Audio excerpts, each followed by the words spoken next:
As for NJMEP, I'll give you a little history about them. I actually knew nothing about them when I owned my manufacturing company. I owned Barnett Industries, which was in Irvington, for 149 years before the DEP drove it to Harrison. That's literally the story. At that time, I sold to my partner, and he's still running the facility down in Harrison. But I wish I had known more about NJMEP because there's a lot of good things that do happen there. They came to me and started talking to me about the program. And what it is as Jerry mentioned, it's a nationally chartered program by the Department of Commerce, NIST. I don't see a lot of heads, you know, come on, the engineers should know NIST, National Institute of Standards and Technology. And only just dumb geeks like me, no. But it's kind of a neat program for two reasons. One, its mission. There's two things that I really love about it. The mission, working with small and medium-sized companies. But you have to understand that a small company by the manufacturing company by government standards is 500 people or below. So it's not tiny companies that we're doing. But what I really liked about it, number one, is that we have to earn our keep. We don't get money directly from anybody. We don't get money directly from the state at all. We have to earn. So those of you who may have used this and worked with us in regards to grants, we compete for that. But the grant that we are allowed to draw down from the Department of Commerce, we have to earn $2 for every $1 we draw down. I think every government program should be somewhat like that. I think we should earn our keep no matter what we do. That's how business works. The second thing that I really love is that we get surveyed on every project we do, 100% by a third party. So I wish I had this when I had my company. How great would it be to hear from your clients that are telling you what you did right and what you did wrong? You can make decisions. A lot of times in business, we find out from our client because they don't reorder from us, right? So we lose out. And we actually have, when we put down our impact numbers for, you know, capital spending, jobs saved, and so on, these are real numbers from a third party. So we know what we've done. What it gives us, though, is a tremendous advantage to try to repair things that we don't do well. You know, to find out stuff that, you know, we were weak on this program. So it's really a lot of plus. And as Jerry said, we not only have our staff, but we also have a group of about 70 resources throughout the state that are experts in various areas to work on programs with us. And that's an advantage too. A lot of them give us pretty good breaks. We couldn't afford them. You couldn't afford to have them on your staff. You know, there's certain guys that, you know, but they'll come to us and they'll give us a decent break because they know that we're trying to work and help New Jersey companies.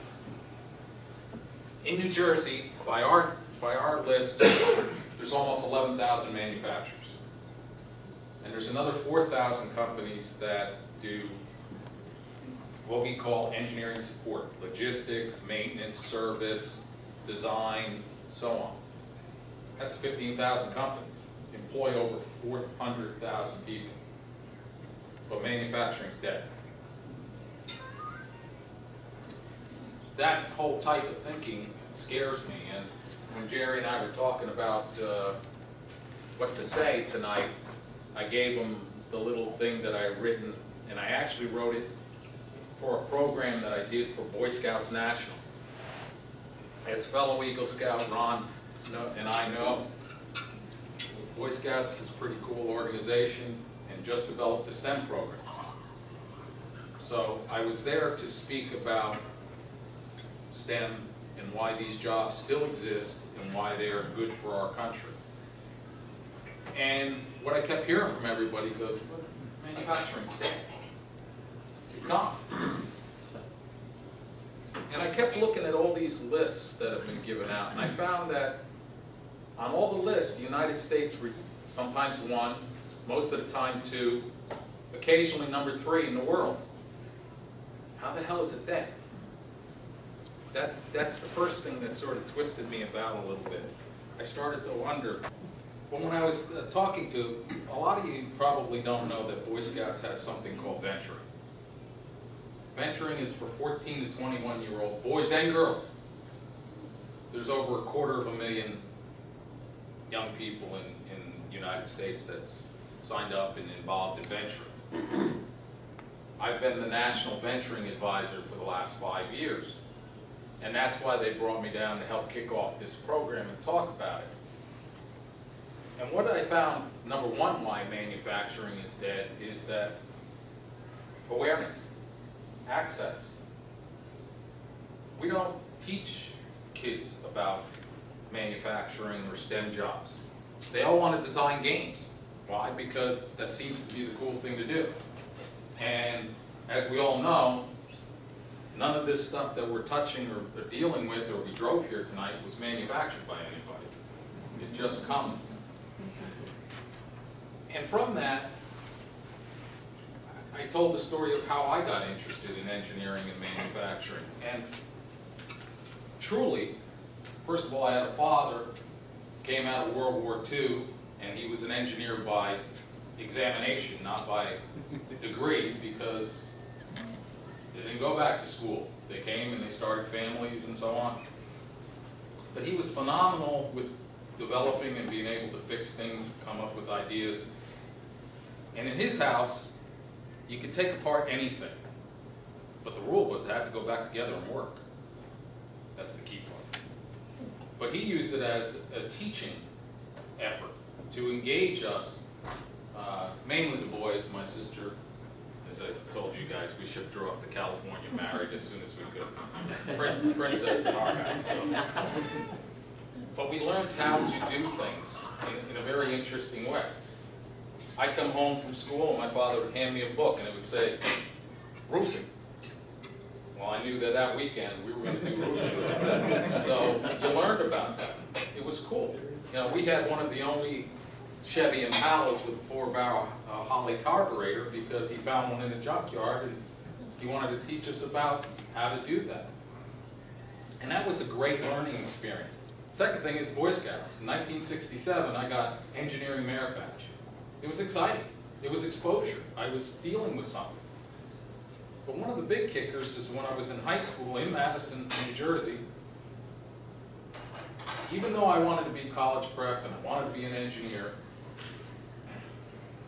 I took all the courses in wood shop, metal shop, welding. I learned how to use a lathe, a vertical mill. And this was great exposure because I got to do things that I never would have gotten to do if I didn't have that. I got jobs in manufacturing plants making a heck of a lot more money in those days, probably $8 an hour, but it was great, than I would have delivering newspapers or pumping gas somewhere. Again, exposure. It's what's something that gave me. And it gave me a career path that I followed, you know, not only working for companies like Sandvik, but working for my own companies and creating something from your mind to see if it's, you know, your ideas in your head are decent. That exposure's gone. And I look at it that we, our generation, allowed it to happen. And that scares me. And the reason why I'll tell you it's gone is because my son's third generation through Madison High School. Where I took metal shop, there's now workout equipment for the football team. I love football, played it, enjoyed the hell out of it. We won state titles then, we won state titles now. We don't need that room. The other room for wood shop is now for the music room. I love music. I was actually in the musicals. Believe it or not, without the blood, I had a good voice back then. My mother said I ruined it drinking beer in college, but it was worth it. So, that's gone. Now, when they went to take these programs away, my wife and I went to the board meeting. There were 7 people. 7 people. And 3 of them were worried about a door that wouldn't lock in the locker room. So there's actually 4 that gave a damn. About a month later, they decided that they were going to institute pay for freshman sports. The room was packed and overflowing. You know, I love sports. I love music. They're all important to our education. But you know, what are we going to do with our lives? The reality is, most of us aren't going to work in sports. We're not going to work in music. Doesn't mean you shouldn't learn it. Doesn't mean it shouldn't be part of your education.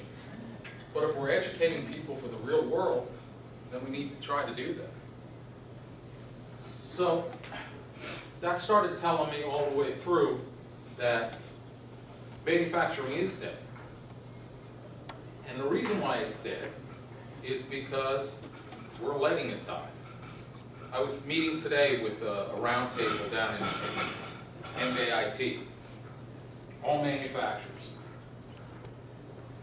And the negativity out of that room was incredible. And it really bugged me.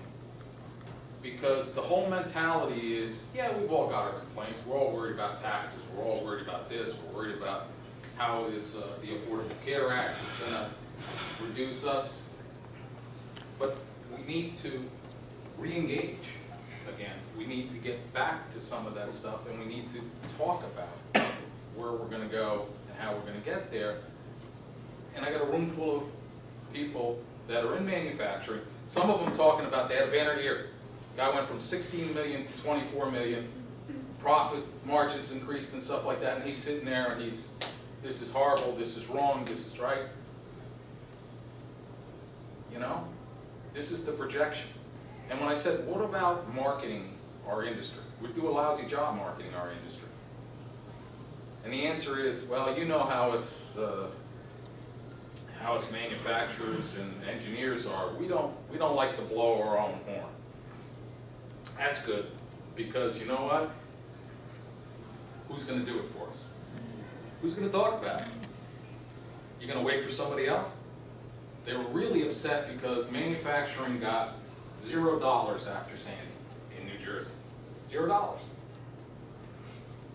So I said, okay, how many of you guys wrote a letter? How many of you wrote an email? How many called your congressman? How many called your assembly and senate? No hands.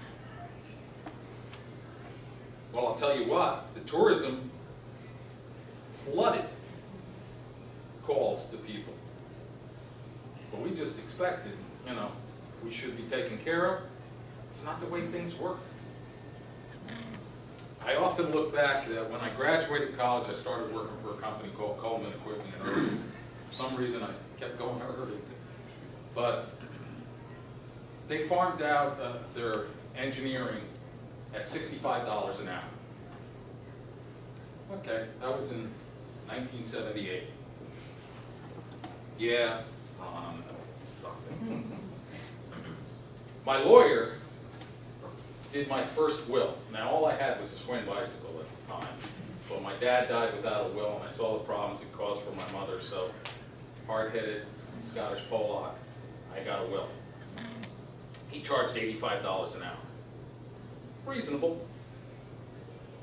30 years later, when I had my own company, I was charging engineering at $85 an hour, a $20 increase in 30 years. Lou Wilson is charging me $300 and giving me a discount because I was his friend. What's wrong with that picture? You know, the same people that won't bring in somebody to help their company grow pay their lawyers $300, $400, $500 an hour because that's expected. So, we're not dead, or are we? You know, that worries me when we get across, we start to lose contact. We don't engage children, and you can't engage them when they're going to college. They've already made their mind up. Things are done. I've talked to parents that have told me they'd rather have their son or daughter come out with a sociology degree and work for $35,000 a year than work in a manufacturing plant. That's it. Okay, I have a young scout, 20 years old, got out of high school, went for specialty welding. You know, everybody laughed at him. Kenny's making 120 grand a year with overtime. I think that's a fair piece. Gary, what do you think? I think he's doing good. I think he's doing okay. He's got a brand new big, you know, Dodge truck. There you go. Hopefully made in America. Where's the disconnect here? Plus, what we're forgetting is that manufacturers, we're not talking about the person that's on a machine. That's not manufacturing completely. What about the finance people? What about the purchasing people, the engineering people, the sales and marketing people? It's a business. Many of those people are degreed people, but we can't even find people to funnel into that area. So again, I go back and forth. Are we alive or dead? And at the end of the day, what I come to as a conclusion to this is that we've got to change. We as the industry have to change and start doing something different. We got to start talking about things. Did you watch the show Big Bang Theory? Yep. You should watch it just because you went to high school or college. People similar, you know. I was the oddity. I was a nerd jock, so I was like didn't fit in either side. So that was odd. But how do they market the people in that show? They're research scientists, and they live in an apartment, right? And they pair up and stuff. Well, I went and did some little research. People with their degree of background, 15 years or so, they average about $150,000 a year. They can move out of that friggin' apartment. But that's what's being shown. You know? They can't make money. They can't, you know, I mean, here are brilliant people and they can't make money working in technical industry. That's what's presented to our children. That's what they see. It's the biggest show on TV. You know, we don't market. Name another engineer that's on TV. Does anybody know? Can name another? Think about it. Engineer, I'll even give you scientist. Abby. From NCIS. Oh, that's true, scientist, that's good. But she's poor, she sleeps in a coffin. Yeah. I remember my 3 sons, right? That ages me, but he was an aeronautics engineer. Homer Simpson. You know, but that's about it. So the projection that we have to our youth is that we can't do this. This isn't in our ability. So, we're not dead. I believe that totally. I believe that it's an evolving industry. 70% of our manufacturers in New Jersey are 30 people and less. 70%, that's a big number. That's the way it's changed. 70% of the manufacturers in the United States are 30 people and less. That's a good thing. These are companies that are developing better ways of doing something. There's a company in Parsippany that has 97 employees. They make 3.5 million bicycles a year. And if you've ever gone to Walmart or Toys R Us, you've seen their bicycles, Kent Bicycle. They're $180 million company a year annually. That's pretty good money, I don't know, you know. So we're doing a lot of good things with these smaller people, staffed companies. But when are we going to start talking about it? When do we get time? When do we talk about it? When do we sit in a room and not, you know, not complain about something, but actually do something? You know, Ron, I was so happy to hear when you were talking that you went down and talked to our senators.